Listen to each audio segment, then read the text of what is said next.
உங்க ஊர்ல இருக்கக்கூடிய நுகர்வோர் நீதிமன்றம் எல்லா பேருக்குமே தெரியும். சோ கோர்ட்ல வேரியஸான கோர்ட்ஸ் வந்து இருக்கு. ஏன்னா இதுல வந்து ஃபேமிலி கோர்ட் இருக்கு. பிளஸ் வந்து டிஸ்ட்ரிக்ட் கோர்ட்ஸ்குள்ளே நீங்க உள்ள போனீங்கன்னா நிறைய வேரியஸான கோர்ட்ல கன்சியூமர் கோர்ட் அப்படின்றது நிறைய பேருக்கு தெரியும். இப்போ இந்த கன்சியூமர் கோர்ட்ல இருந்து வந்து பாத்தீங்க அப்படின்னா நமக்கான வேலைகள் அப்படின்னு தரப்பட்டிருக்கு. சோ இந்த ஒரு வேலைகளை பொறுத்த வரைக்கும் பாத்தீங்கன்னா 100% தமிழ்நாட்டு லொகேஷன்ஸ்ல தமிழர்கள் மட்டுமே அப்ளை பண்ணிக்கிற மாதிரியான ஒரு நல்ல வேலைகள் தான் விட்டுருக்காங்க.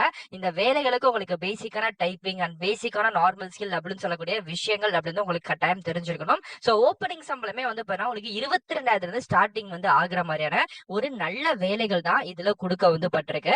ஓகே, இந்த வேலைகளுக்கு நம்ம ஆன்லைனா ஆஃப்லைனா ஏஜ் லிமிட் என்ன, எஜுகேஷன் குவாலிபிகேஷன் இப்படின்னு சொல்லக்கூடிய நிறைய டீட்டெயில் இருக்கும்ல, அந்த டீட்டெயில் பத்தியும் நான் இந்த வீடியோ உங்களுக்கு தெளிவா சொல்றேன். சோ கட்டாயம் எல்லா பேருமே ரெடி ஆகிக்கோங்க அப்ளை வந்து எப்படி பண்ணணும் அப்படின்றதுக்கு. இந்த வேலைகளுக்கான அப்ளிகேஷன் ஃபார்ம் இந்த வீடியோக்கு கீழே டிஸ்கிரிப்ஷன்லயும் ஃபர்ஸ்ட் காம்லயும் நான் உங்களுக்கு கொடுத்துருக்கேன். டச் பண்ணி டைரக்டா வந்தீங்க அப்படின்னா நீங்க நம்ம வெப்சைட் குள்ள வந்து டைரக்டா டவுன்லோட் பண்ணி அப்ளை வந்து பண்ணிக்கலாம். ஓகே, இன்னும் இந்த வேலைகளுக்கு லேட் பண்ணாம எப்படி விண்ணப்பிக்கணும், இதுக்கான அதர் அபிஷியல் டீல்ஸ் என்னென்னு பார்க்கலாமா வாங்க. பாத்தீங்கன்னா இந்த வேலைகளுக்கு நம்ம அப்ளை பண்ணக்கூடிய அபிஷியல் அப்ளிகேஷன் ஃபார்ம். சோ இந்த அப்ளிகேஷன் ஃபார்மோட லிங்க் நான் நம்மளோட வெப்சைட்ஸ்ல வந்து கொடுத்திருக்கேன். அதை நீங்க டச் பண்ணி வந்து டவுன்லோட் வந்து பண்ணிக்கோங்க மொபைல்ல.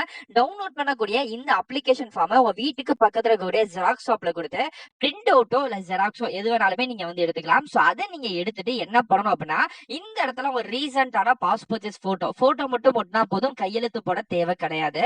நெக்ஸ்ட் இந்த இடத்துல உங்களோட பேர். சோ இந்த அப்ளிகேஷன் ஃபார்ம் வந்து தமிழ்ல இருக்கிறதுனால நீங்க தமிழ்லே நேம் அது வந்து எல்லா காலங்களும் ஃபில் வந்து பண்ணிக்கோங்க. சோ நெக்ஸ்ட் வந்து பாத்தீங்க அப்படின்னா உங்களோட ஜெண்டர் வந்து என்ன அப்படின்ற மாதிரி கொடுத்துக்கோங்க. நீங்க கல்யாணம் ஆன விமனா இருந்தீங்கன்னா உங்களோட கணவர் பேரோ, இல்ல நீங்க வந்து ஆண்களா இருக்கீங்கன்னா உங்க அப்பாவோட பேரோ நீங்க வந்து போட்டுக்கலாம். நெக்ஸ்ட் வந்து பாத்தீங்க அப்படின்னா உங்களோட ஏஜ் லிமிட் வந்து என்ன, அதாவது உங்க வயசு வந்து என்ன அப்படின்னு கேக்குறாங்க. கரண்டா இப்ப நீங்க என்ன வயசோ அந்த வயசை நீங்க வந்து கொடுத்துக்கோங்க. தென் உங்களோட பிறந்த தேதி. ஓகேங்களா, சோ நீங்க எந்த வருஷம் எந்த மாசம் எந்த தேதியில பிறந்தீங்களோ அதை மறக்காம கொடுத்துருங்க. சோ அது வந்து பாத்தீங்கன்னா உங்களோட வேலிட் ப்ரூஃப் கூட ஒத்து போகணும், கவர்மெண்ட் ஐடி கூட ஒத்து போகணும், அதை வந்து பாத்துக்கோங்க. சோ தேசிய இனம் அப்படின்றது வந்து என்ன இருக்கோ அதை வந்து கொடுத்துருங்க. என்ன மதம்குள்ள வரீங்களோ கொடுத்துருங்க. அண்ட் கம்யூனிட்டிக்குள்ள வரக்கூடிய உட்பிரிவு அப்படின்னு சொல்லுவாங்களா, சோ அந்த பிரிவு என்ன, உங்களோட கம்யூனிட்டி என்ன அப்படின்ற மாதிரி கொடுத்துருங்க. மாற்றுத்திறனாளிகளா இருக்கீங்க அப்படின்ற பட்சத்துல உங்களுக்கு தமிழ்நாடு கவர்மெண்ட் மூலியமாவோ இல்ல சென்ட்ரல் கவர்மெண்ட் மூலியமாவோ மாற்றுத்திறனாளி அப்படின்னு சொல்லி ஒரு வெரிஃபைடு சர்டிபிகேட் வந்து கொடுத்துருப்பாங்க. அப்படி இந்த சர்டிபிகேட் இருந்தா நீங்க இணைக்கப்பட்டிருக்கணும். சோ இல்ல அப்படின்னா அது தேவை கிடையாது, விட்டுருங்க. சோ நெக்ஸ்ட் வந்து பாத்தீங்கன்னா இப்ப இந்த இடத்துல என்ன பண்ணா ஆம் அப்படின்னு சொல்லி நீங்க வந்து போட்டுறணும் அந்த 9th காலத்துல. ஓகேங்களா, நெக்ஸ்ட் வந்து பண்ணா முகவரி, உங்களோட பெர்மனன்ட் அட்ரஸ் வந்து என்ன அதை வந்து கொடுத்துருங்க. விண்ணப்பிக்கும் பதவியின் பேர். சோ மொத்தம் வந்து ஒரு 2 விதமான பதவிகள் இருக்கு. அதுல என்ன பதவி உங்களுக்கு வேணுமோ அந்த பதவியோட பேரை இங்க நீங்க மென்ஷன் வந்து பண்ணிக்கணும் மறந்துடாம. அண்ட் அதிகபட்சமா உங்களோட ஏஜ் லிமிட் வந்து நீங்க என்ன முடிச்சிருக்கீங்க, சோ டிகிரியோ 12தோ டிப்ளமோவோ எதுனாலும் ஓகேங்களா அந்த ஒரு படிப்பு தகுதியை இங்க வந்து மென்ஷன் வந்து பண்ணிருக்கணும். வாகன ஓட்டுநர் உரிமம் போன்ற தகுதிகள், இன்கேஸ் என்கிட்ட டிரைவிங் லைசன்ஸ் இருக்கு அப்படின்னா அந்த டிரைவிங் லைசன்ஸோட நம்பர் ஓகேங்களா இருக்கும்ல, சோ அதை இங்க வந்து மென்ஷன் வந்து பண்ணிருங்க. சோ விண்ணப்பதாரர் மீது ஏதாச்சும் எஃப்ஐஆரோ உங்க மேல ஏதாச்சும் ஒரு கேஸோ நிலுவையில இருக்கா அப்படின்னு கேக்குறாங்க. சோ மேக்ஸிமம் இருக்காது, அதனால இல்லை அப்படின்னு சொல்லி இங்க வந்து கொடுத்துருங்க. இருக்கு அப்படின்னா சோ இருக்குன்னு சொல்லி அந்த எஃப்ஐஆர் காப்பியோட ஜெராக்ஸ் வந்து உங்ககிட்ட இருக்கும்ல அதை வந்து கொடுத்துருங்க. மோஸ்ட்லி இருக்காது, இருக்கிறவங்களுக்கு மட்டும் ஒரு 2% இருந்து நீங்க அப்ளை பண்ணீங்க அப்படின்னா இருக்கிறவங்க மட்டும், இல்லாதவங்க இல்லை அப்படின்னு சொல்லி கொடுத்துக்கலாம். அண்ட் ஃபைனலா ஒரு மொபைல் நம்பர் இன்க்ளூடிங் வாட்ஸ்அப்லயும் அந்த நம்பர் இருக்கிற மாதிரியான ஒரு நம்பரை நீங்க அனுப்பிடுங்க. ஓகேங்களா, சோ ஃபைனலா இங்க வந்து பாத்தீங்கன்னா மனுதாரரின் கையொப்பம், உங்களோட சிக்னேச்சர் போட்டுருங்க. எந்த டேட் அண்ட் எந்த மாவட்டத்துல இருந்து அப்ளை பண்றீங்க. சோ விண்ணப்பதாரர் வந்து பாத்தீங்க அப்படின்னா இந்த அப்ளிகேஷன் ஃபார்ம் கூட நீங்க என்னென்ன அனுப்பணும் அப்படின்னா உங்க 10th 12th degree community. So இதுல நான் வெறும் 12th மட்டும் தான் முடிச்சேன், நீங்க என்ன முடிச்சீங்களோ அதை மட்டும் அனுப்பினா போதும். 10th 12th தான் இருக்குன்னா அதை மட்டும் அனுப்பிடுங்க. அது கூட உங்களோட ஜாதி சான்றிதழ் மறக்காம அனுப்பணும். வேலிட் டிரைவிங் லைசன்ஸ் இருந்தா அனுப்பிக்கோங்க, இல்லைன்னா தேவை கிடையாது. ஆதார் கார்டு ஜெராக்ஸ் எல்லாத்தையுமே இருக்கும், அது கட்டாயமா அனுப்பிடுங்க. அதே மாதிரி உங்ககிட்ட வேலை வாய்ப்புக்கு அப்ளை கிடைக்கக்கூடிய அதுக்கான ரிப்போர்ட், ஐ மீன் அந்த கார்டு, எம்ப்ளாய்மெண்ட் கார்டு இருக்கும்ல, அது இருந்தா நீங்க அதையும் கொடுத்துக்கலாம். அதே மாதிரிக்கு உங்களுக்கு வேற ஏதாச்சும் எக்ஸ்பீரியன்ஸ் இருக்கு அப்படின்னா அந்த எக்ஸ்பீரியன்ஸ் சர்டிபிகேட் எல்லாமே ஜெராக்ஸ் தான், எதுவுமே ஒரிஜினல் கிடையாது. இது எல்லாத்தையுமே ஜெராக்ஸ் எடுத்து நீங்க என்ன பண்ணணும் அப்படின்னா சோ வேலை வாய்ப்பு அலுவலகம் விதவியாளர் என குறிப்பிடவும். ஓகேங்களா, அதாவது அந்த தபால் மேல ஒரு அட்ரஸ் வந்து குறிப்பிடணும், அதை பத்தி நான் டீடைல்டா சொல்றேன். சோ இது எல்லாத்தையுமே நீங்க வந்து பாத்துட்டு ஐ மீன் வந்து ஃபுல் வந்து பண்ணிட்டு எந்த அட்ரஸுக்கு அனுப்பணும் அப்படின்னா, சோ பூர்த்தி செய்யப்பட்ட விண்ணப்பங்கள் அனுப்ப வேண்டிய முகவரி பிளாக் லெட்டர்ல கொடுத்திருக்காங்கல்ல, தலைவர் மாவட்ட நுகர்வோர் குறைதீர் ஆணையம் 52 குமரன் கோவில் தெரு திருவாரூர் மாவட்டம் அப்படின்னு சொல்லி கொடுத்திருக்காங்கல்ல, இந்த அட்ரஸுக்கு தான் நீங்க வந்து வரக்கூடிய 23/5/2025 அன்னைக்கு சாயங்காலம் 5:30க்குள்ள.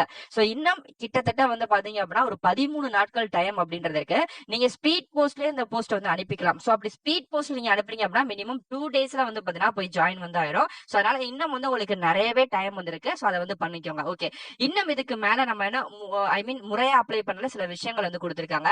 அப்படி போஸ்ட் தபால் மூலியமா நீங்க அனுப்பும்போது முழுவதுமாக பூர்த்தி செய்யப்பட்ட விண்ணப்பங்கள் தங்களுடன் சுய விலாசம், அதாவது உங்க அட்ரஸ், அதுக்கப்புறம் ஃப்ரம்ல உங்க டீடைல்ஸ் எல்லாத்தையுமே வந்து போட்டுட்டு 50 ரூபாய்க்கான வந்து பாத்தீங்கன்னா ஸ்டாம்ப் வந்து ஒட்டிருக்கணும். சோ ஒண்ணும் கிடையாது. நீங்க போஸ்ட் ஆபீஸ்ல போயிட்டு எனக்கு 50 ரூபாய்க்கான ஸ்டாம்ப் வேணும் அப்படின்னா சில நேரத்துல முழு ஸ்டாம்பும் 50 ரூபாய்க்கான ஸ்டாம்பும் தரலாம். சில நேரங்கள்ல 10 ரூபாய் ஸ்டாம்ப் 5 வந்து தரலாம். ஓகேங்களா? அப்படின்னா 20 ரூபாய் அது 2 தரலாம், 10 ரூபாய் அது 1 தரலாம். சோ அந்த ஸ்டாம்பை வாங்கி கண்டிப்பா போஸ்ட் கவர் தபால் மேல நீங்க ஒட்டிடுங்க.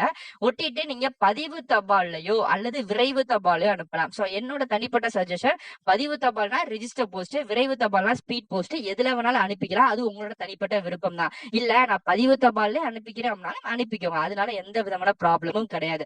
சோ இது எல்லாத்தையுமே இந்த ஸ்டாம்ப் மறக்காம ஒட்டி நீங்க வந்து பாத்தீங்கன்னா அந்த ஜெராக்ஸ் ஃபார்ம் காப்பீஸ் எல்லாத்தையுமே நீங்க போஸ்ட்ல அனுப்பியிருக்கணும். சோ இதுதான் இந்த வேலைகளுக்கான அபிஷியல் டீடைல். தமிழ்நாட்டுல நீங்க எந்த மூல முடுக்குல இருந்தாலும் இந்த வேலைகளுக்கு அப்ளை பண்ணிக்கலாம். மெயினா அந்த வேலைகளுக்கான ஏஜ் லிமிட் 18 வயசுல இருந்து அரசு சட்ட திட்டங்கள் படி உங்களுக்கு வந்து பாத்தீங்கன்னா 64 வயசு வரைக்கும் இருக்கக்கூடியவங்க அப்ளை வந்து பண்ணிக்கலாம். சோ ஏஜ் லிமிட் அப்படின்றது பெரிய நமக்கு இங்க வந்து விஷயங்கள் தடுப்பு அப்படின்றது கிடையவே கிடையாது. அதனால முடிஞ்ச அளவுக்கு எல்லா பேருமே அப்ளை வந்து பண்ணுங்க.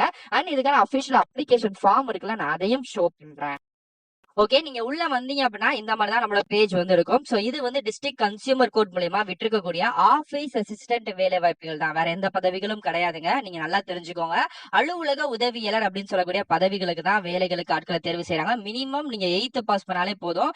ஏஜ் லிமிட் 18ல இருந்து 16 வயசு வரைக்கும். இந்த லிங்க் டேபிள்ல தான் உங்களுக்கான லிங்க் வந்து நான் கொடுத்திருக்கேன். ஓகேங்களா? உங்களுக்கு தெரியும் நினைக்கிறேன். சோ இந்த லிங்க் டேபிள்ல நீங்க தொட்டீங்க, இந்த கிளிக்கர் தெரியுது பாத்தீங்களா? சோ இதை தொட்டு நீங்க இந்த வேலை வாய்ப்புகளுக்கு உங்களுக்கான அப்ளிகேஷன் ஃபார்ம் டவுன்லோட் பண்ணி இந்த வேலைகளுக்கு அப்ளை வந்து பண்ணிக்கலாம். ஓகேங்களா? சோ நெக்ஸ்ட் இந்த வேலைகளுக்கு வந்து பாத்தீங்கன்னா அனுப்பக்கூடிய அட்ரஸ் நான் அங்கேயும் காமிச்சிட்டேன். பட் இருந்தாலும் இங்கேயும் நான் உங்களுக்கு வந்து காமிச்சிடறேன். லாஸ்ட் டேட் வந்து பாத்தீங்கன்னா 23 மே வரைக்கும் இருக்கு. சோ முடிஞ்ச அளவுக்கு எல்லாருமே அப்ளை வந்து பண்ணிருங்க. ஜஸ்ட் இந்த வேலைகளுக்கு இன்டர்வியூ மட்டும் தான், எழுத்து தேர்வு அப்படின்றது கிடையவே கிடையாது. சோ ஒரு நல்ல தரமான வேலை வாய்ப்புகள் தான். சோ முடிஞ்ச அளவுக்கு எல்லாருமே அப்ளை பண்ணுங்க. உங்களுக்கு இன்கேஸ் டவுட் இருக்கு அப்படின்னா கண்டிப்பா கமெண்ட் பண்ணுங்க. நான் கண்டிப்பா ரிப்ளை பண்றேன். இதே மாதிரிக்கே அடுத்தடுத்த நல்ல ஒரு சூப்பரான வீடியோஸ்ல வந்து பாக்குறேன்.